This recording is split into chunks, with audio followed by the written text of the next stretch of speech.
Good morning, everybody. It's happy Thursday. I'm always dropping stuff. I've got such a tiny little workspace here. And so, yeah, so it's really kind of interesting to, okay, let's see all the stuff that's going on today. Okay, so we're going to do some non-dairy cheesy carrots, and we are going to,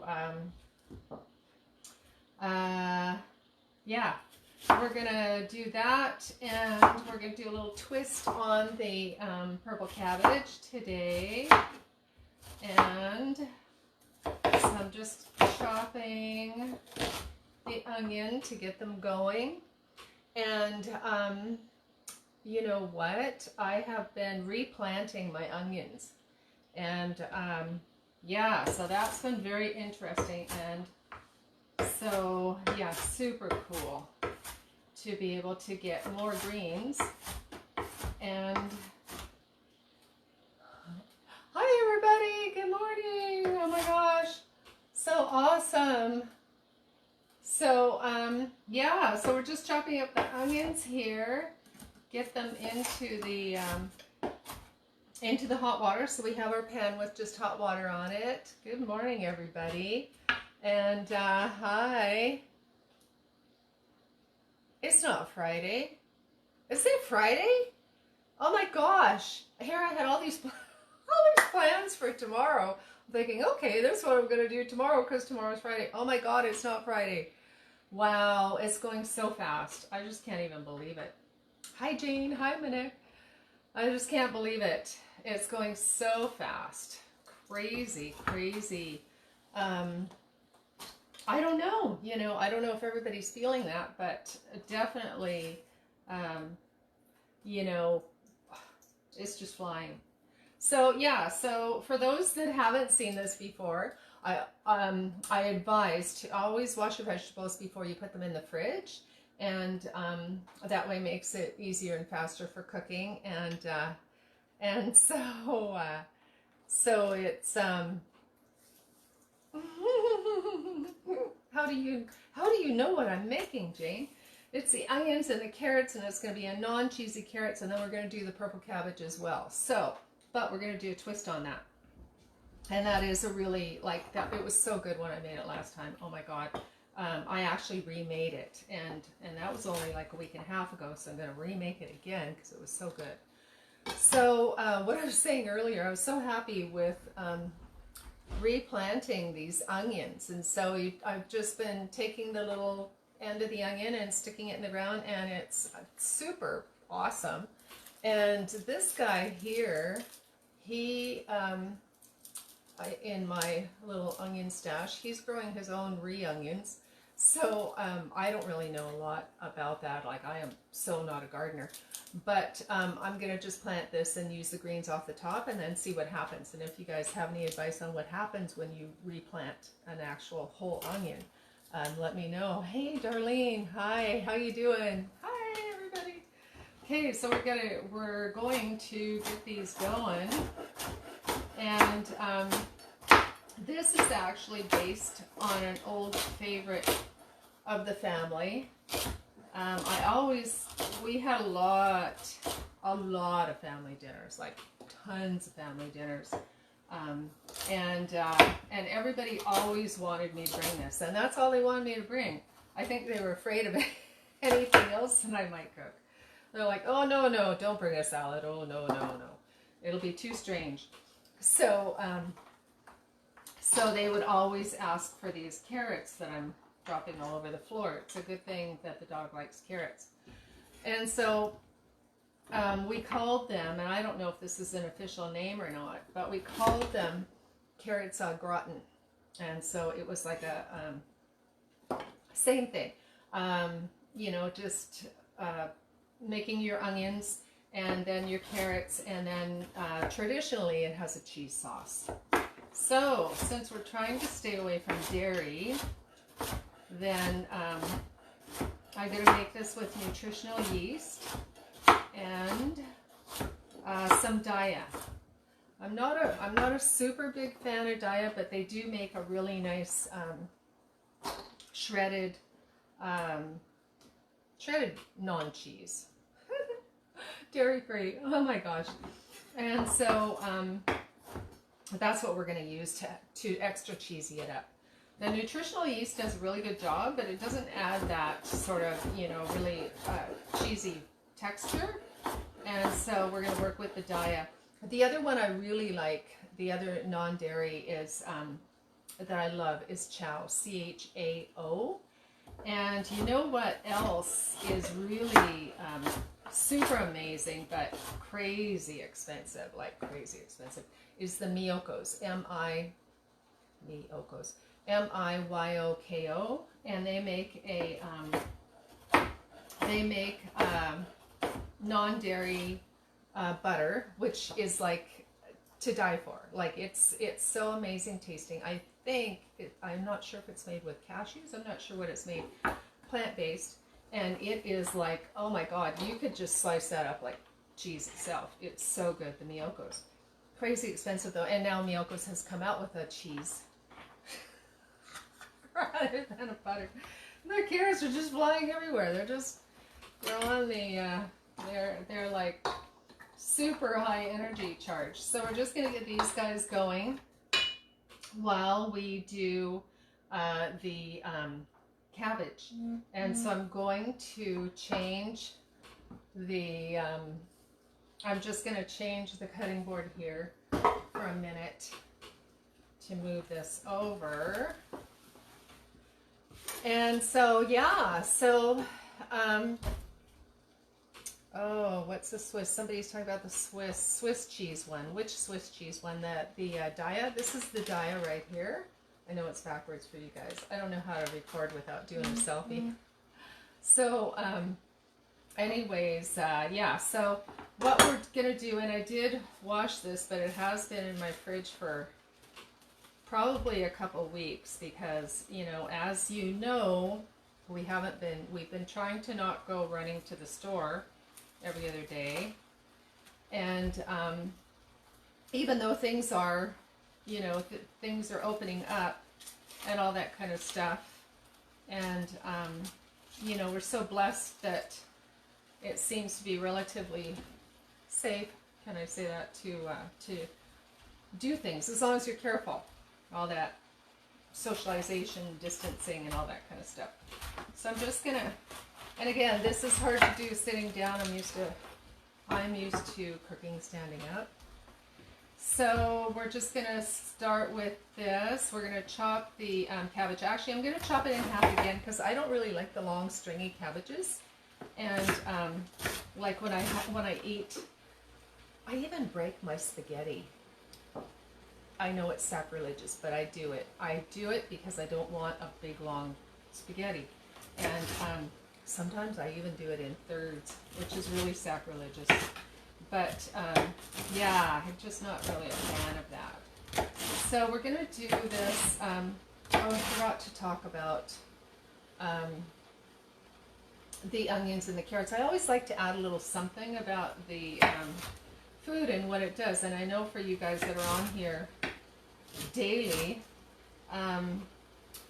that I say different things, but then I learn different things. You know, my mind can only hold so much, believe it or not. And so I learned something. I'm like, wow, that's super cool, because I'm working with a client that happens to have that issue. And so, or challenge, health challenge. And so, you know, so I remember that specific thing that would be really helpful for them. And then of course, you know, you run across, say for instance, onions. I'm always saying that they're antihistamine, and especially the yellow ones, and they're anti-inflammatory. So I'm always saying that because I kind of like, that's what I use them for when I'm helping someone with their diet or nutrition or health or whatever. But the other thing I keep forgetting to mention that I don't really think about is that they're really high in quercetin. And the quercetin, of course, is very anti-cancer. And so they also regulate blood sugar. So I keep forgetting those things because I don't really think about those things. And I ran across it again, and I thought, oh, I need to mention that. And because it, you know, things like quercetin and the other ones, resveratrol, are really important for the immune system. So, I mean, many things are. Anything to do with vegetables are. So, speaking of which, the purple cabbage, right? So, the purple cabbage has more. I need to look at my little thing here. Okay, so. Okay. I wish I could get the comments up there, but I'm getting them down here, so that's why I keep looking down. Anyways, back to the cabbage. The red cabbage, purple cabbage, is as powerful as the superfood as the goji berries, and also it has high amounts of vitamin K. Vitamin C. The green cabbage has more vitamin K, and the purple cabbage has more vitamin C. Like, purple cabbage has like something like over 50%. I don't know how much that is of the recommended, you know, daily, which they don't recommend enough anyways. When you're using vegetables as medicine, then the recommended daily allowance is like the bare minimum to stay alive and be breathing. So you want, you generally want, if you're using food as medicine, and sometimes you need to speak to a herbalist first, but sometimes, you know, the herbs are like the minimum dose as well. And especially things like vitamin C and all that kind of stuff is like the minimum that you need. And of course, you know, they're erring to the side of caution because you don't know what else that person is taking. You know, so if you're taking all kinds of medication and you're wanting to up your vitamin C or your vitamin D and you're on meds, then that's another reason why they err to the side of caution. Which is why I like to work with foods and there's a robin sitting right there. I like to work with foods and simple herbs. Okay, so these guys are pretty much, I don't want them too done. I don't like anything too done. Okay, so we're going to finish this first. And so what we're adding to these carrots is just how much water is in there. I'm going to add a little bit more water,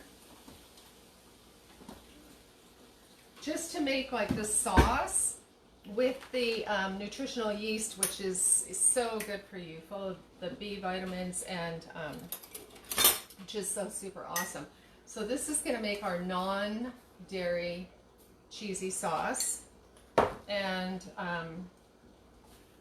it thickens as well. So if you guys can see that, it's actually thickening the water. So it makes it super lovely, cheesy, and so good for you.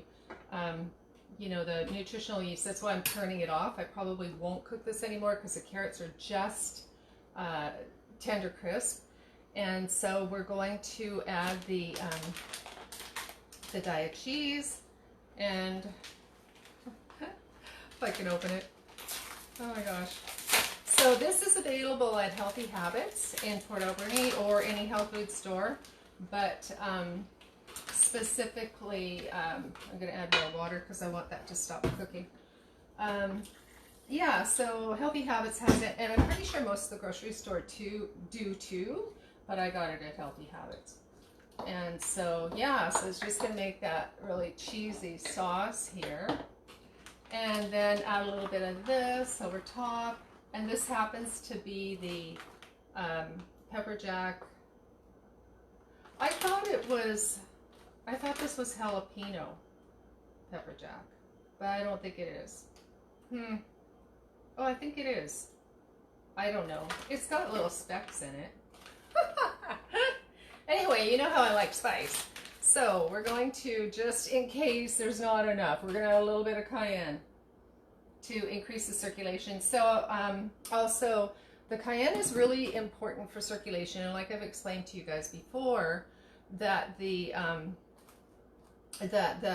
cayenne starts working up in the body and it brings the circulation up, and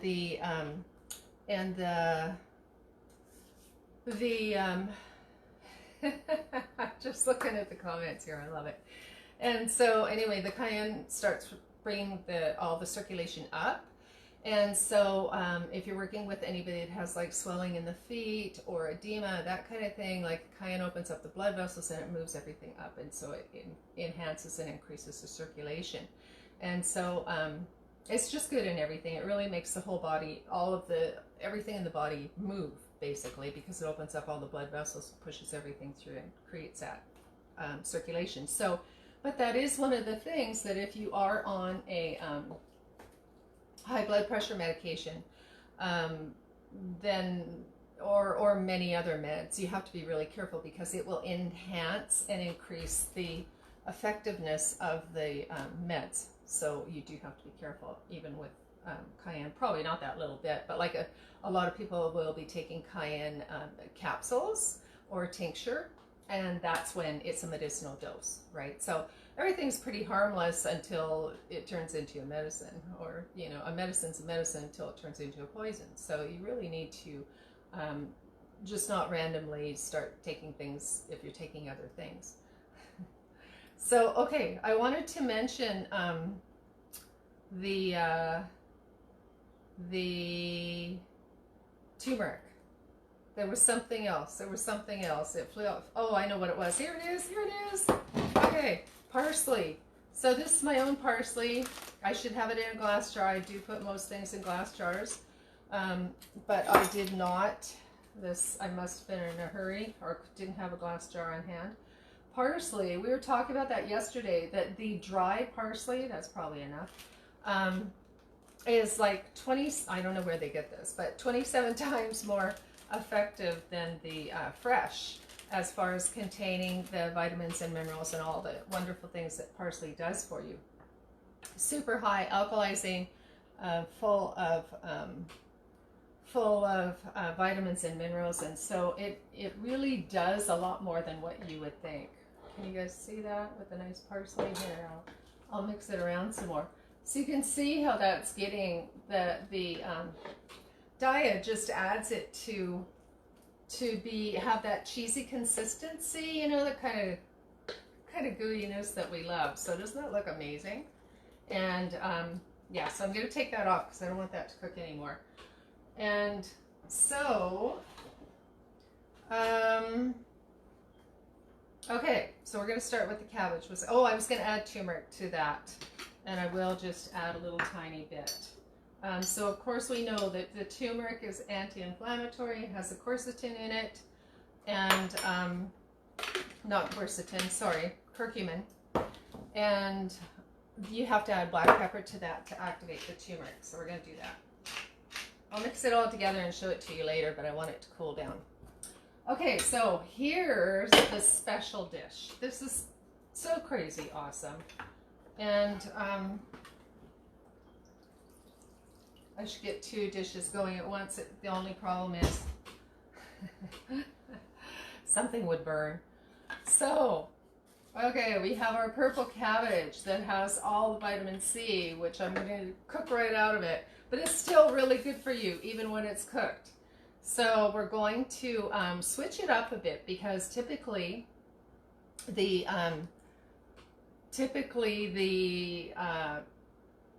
German cabbage is like your apple cider vinegar. I'm going to put this on high. You'd add your apple cider vinegar. You would add some kind of sugar. And so in this case, so I'm going to add what I think is like 1/4 of a cup, because it's, you know, a fair amount of cabbage, although it's going to cook down. And so rather than using sugar, you could use maple syrup also, but I'm going to use a coconut sugar. So the coconut sugar has a lower glycemic index and than regular sugar or brown sugar. And so I'm going to put,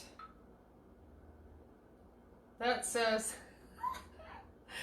oh my God, what's it say? It says 1/8 of a cup. So I'm going to put 2 1/8 of a cup in the cabbage, because I feel intuitively that it needs that much. So that's my intuitiveness. Okay, I am going to add some cayenne to this, and just to spice it up, because I love it so much and it's so healthy for you. And I am going to add the, I'm going to add, like, I'm just looking at my switching it up a bit, because last time I think it was the perfect recipe, right? It was the traditional recipe. And so I need to put my apple, and I'm so happy to still have apples from our tree in the yard. And so the apple's pretty traditional, and I'm sure that Bob and Jane can correct me if I'm wrong about how traditional the apple is, but I think the traditional one is, oh my gosh, MJ, hey, hi, nice to see you. Yeah. So yeah, so the apples are pretty traditional. The apple cider vinegar is pretty traditional, and I think the sugar is, I don't know if they call for regular sugar or what. Whoops, how'd that get up there? And so yeah, so I'm just going to put these in, and I should have actually had this going, but it doesn't matter. It's going to look fabulous and cook down pretty quick anyways. Just looking at the time here. So we've got our beautiful apples, and we have so far the apple cider vinegar, and we have some really interesting things. Okay, if I can cut this apple. Apples are good for you too. Apple a day. I wonder how that ever came to be. Maybe some of you guys know. Anyways, okay, so we are on to, I'm going to add the beautiful, if I can find it here in my pile of greens, the beautiful horseradish that we had yesterday. So I'm going to add some horseradish to this. And so, you know, horseradish is like any kind of, as you know, when you eat horseradish, your sinuses open up. So any kind of allergies, horseradish is just so good for opening things up and having as a tea, like, you know, your horseradish is a tea. If you can get it fresh like this, that would be awesome-ist, or dried in a pure form. And I honestly don't know where you would get that, but it would be helpful. What I do know and what I do have is there's a product, and it has, it's a allergy formula, and it has horseradish, fennel, fenugreek, and mullein. And so, so those ingredients, and it's in either a capsule or a tincture. And I don't promote a lot of products that I sell, you know. I mean, definitely my cold and flu tea works amazing. Like it's yeah, it's as good as buckwheat and tastes better. And so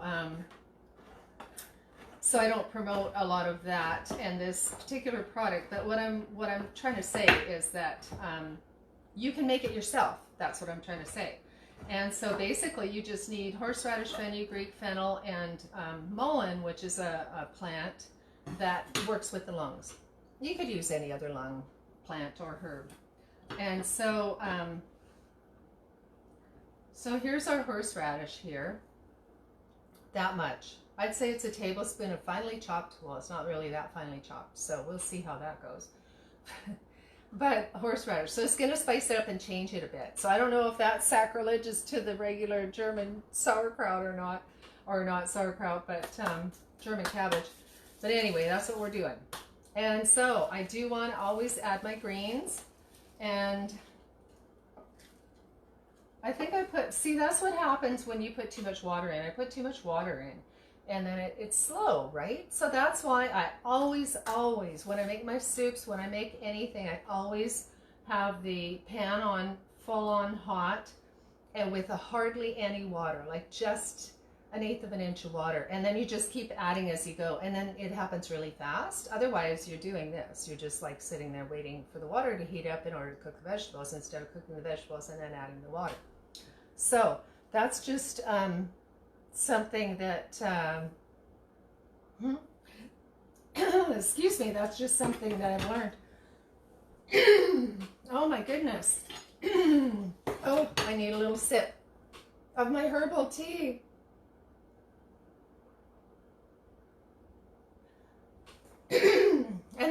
a throat tea. It is a throat tea because I tend to have that issue. And so anyways, if you wanted to, like the cold and flu tea is really good. Like even if you don't have a cold or flu, it's really super preventative, but it's not really something that you would take. It's super preventative, but it's not something you would take all the time. It's something that you would only take if you think you're going to catch something, or if you're near somebody that's got something, and then it would be something that you would take during. I also have my Vitality tea, which is super good for the immune system, has all kinds of immune enhancing herbs in it. It tastes really awesome, very mild, and that's something that you could take all the time. So I don't want to add these greens until this cooks down a little bit. And so I'm just going to leave it like that. So we're adding, oh yeah, I forgot to show you. I forgot to show you what I'm adding. Adding the kale. Kale is one of the most nutrient-dense foods, greens on the planet. So we are adding kale to the German cabbage, and hopefully that's not sacrilegious. And we're adding collards because I still have collards in the garden. And so whenever you can add extra vitamins and minerals to whatever it is that you're cooking, and especially if I add this at the end, it won't really be cooked, it'll just be steamed. And so that adds, you know, it kind of makes a lot more nutrition and kind of power packs the whole thing, so that you're getting a lot more out of it than otherwise. Oh, I have something else. So fun. Okay, I picked all these things in the garden and I was so excited. And the other thing is, for the new people that have come on, super important to chop things up like kale or collards, but especially kale, very fine, because unless you chew your food, and most people don't. You're supposed to chew each bite 27 times, and we just don't. So in an effort to actually be able to break down the greens and the cabbage so that you're absorbing all that goodness that's in them, the finer they are, the more it starts the pre-breaking down so that you can absorb them.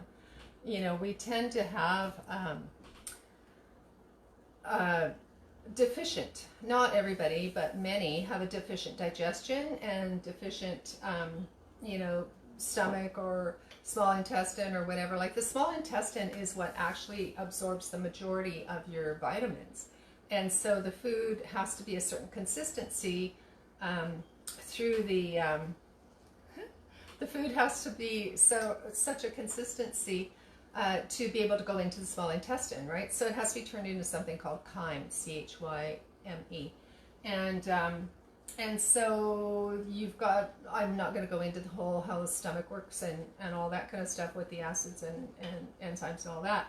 But when you go into the small intestine, that's where, you know, some say 80% of the vitamins are absorbed through the small intestine. So you really do want to be eating these, especially the cruciferous vegetables,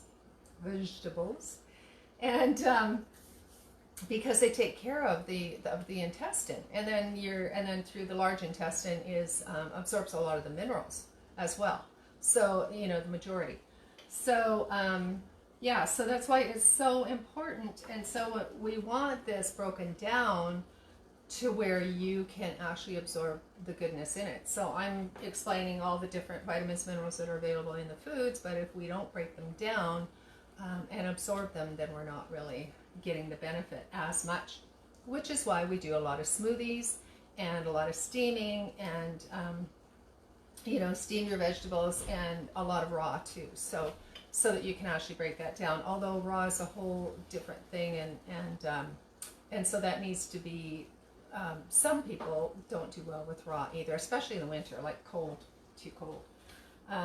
But, you know, the truth is raw has more nutrition than anything else. And so anyway, we're getting there. It's coming, it's coming. Okay, so the other thing, we're going to set this aside And so, oh my goodness, I just forgot the other thing. Hang on a second.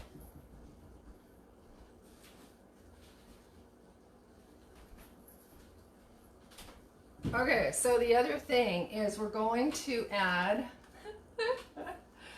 look what I found this morning, garlic scapes. Oh my gosh, fresh ones. I was using the ones out of the fridge. So I had my garlic scapes all year, like from last year to this year. And I was using the ones in the fridge, and I've got a whole bunch of garlic, and it's not scaping. But there's one little patch, and I don't know why. I think it's much early. I think it's much early for them to be scaping, but they did. So I stole a couple. You're supposed to really wait until they stand back up, but maybe not. I mean, I'm not sure. I'm not a professional on garlic, the optimal way to grow garlic. But anyway, I stole a couple scapes, S-C-A-P-E-S, to add to this. So I'm going to do that. And these are going to be like super tender because they're just babies. And so that is like super awesome. And so we're going to add garlic scapes, which is again getting away from the traditional recipe. Oh, Angele, hi. So nice to see everybody here. Okay, so garlic scapes. And the other thing I'm going to do that's like probably really sacrilegious is I'm going to add some fennel. Is that okay? I know. We have Jane, who's the an expert in nutrition, and also very familiar with this dish. And so I don't know how sacrilegious I'm being, but I thought this would be really interesting. And I'm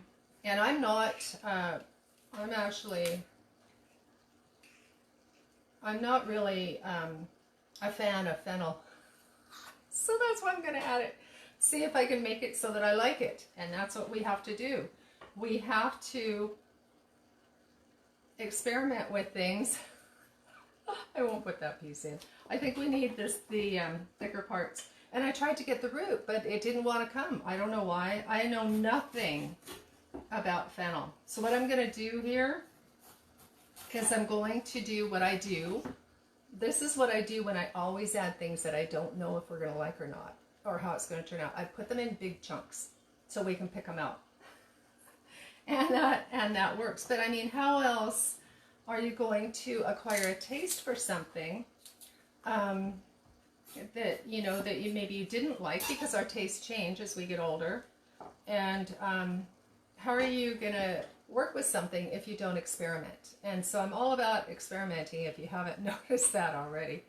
And so I'm just going to put these stem chunks in. And only 2. Oh, let me smell it. Yeah, I think only 2.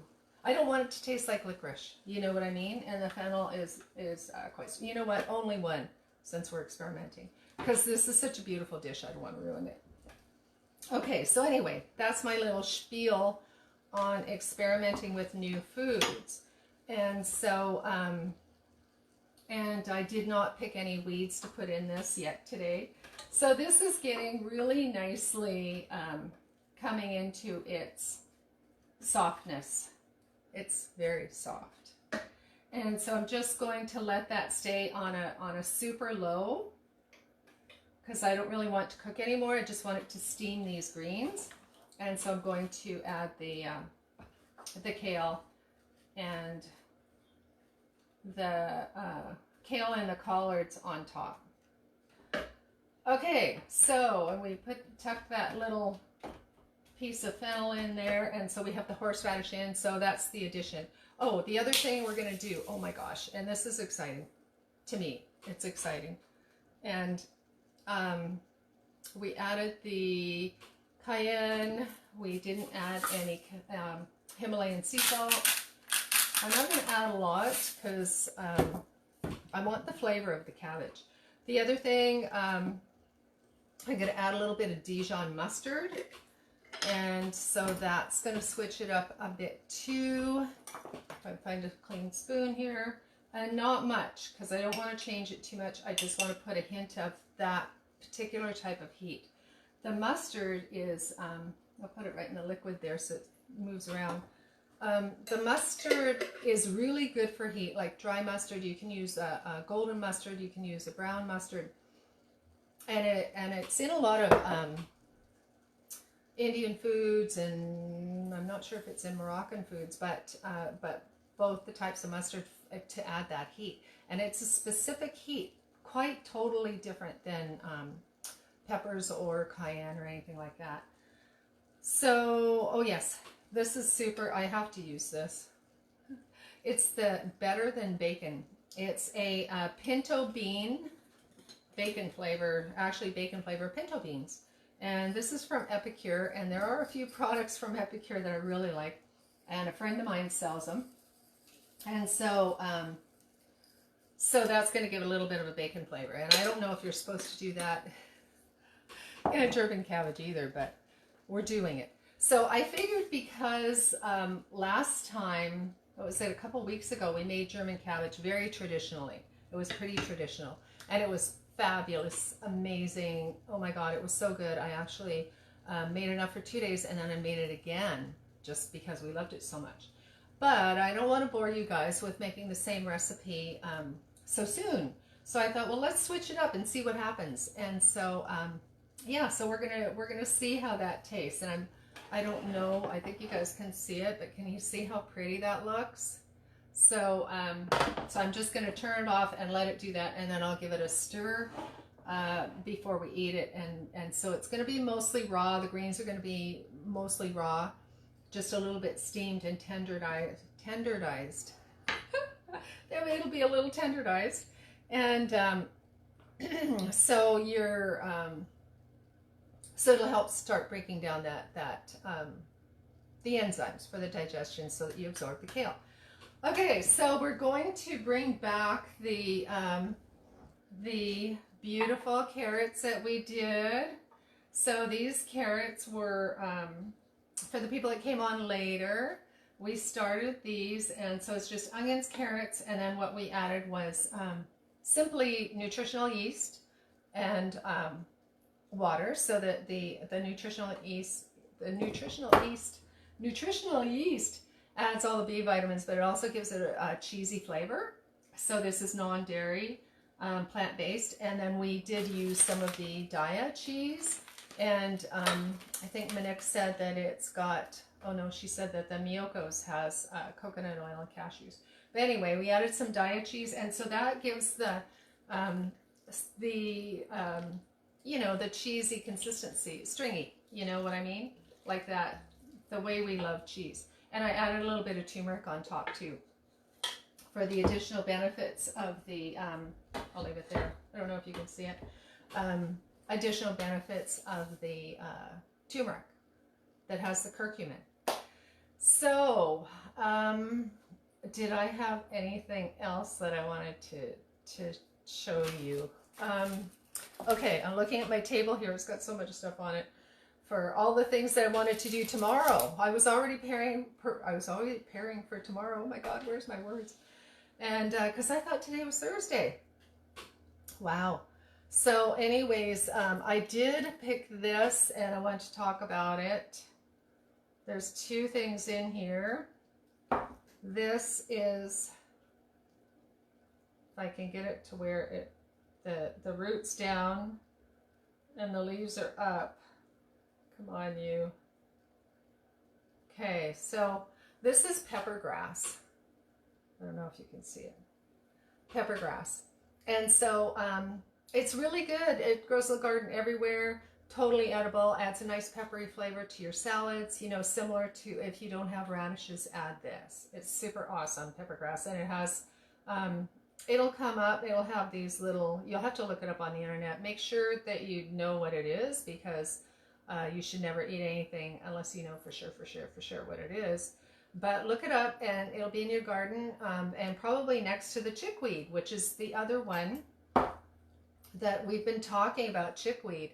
And this is really a little powerhouse of nutrients, and most people know what chickweed is, and if you don't, Look it up. It's got 6 times more vitamin C than an orange, and it's high in zinc. So chickweed is an innocent little plant that you really don't think. Maybe you don't think that it does a lot. It's been used a lot in for skin conditions, and it's like for internally as a tea, skin conditions, and it has been used for weight loss. I don't know how effective it is for that. And then the other thing is you can break it down and use it as a poultice if you had like an insect bite or something like that. So chickweed. So that's our little herb for the day.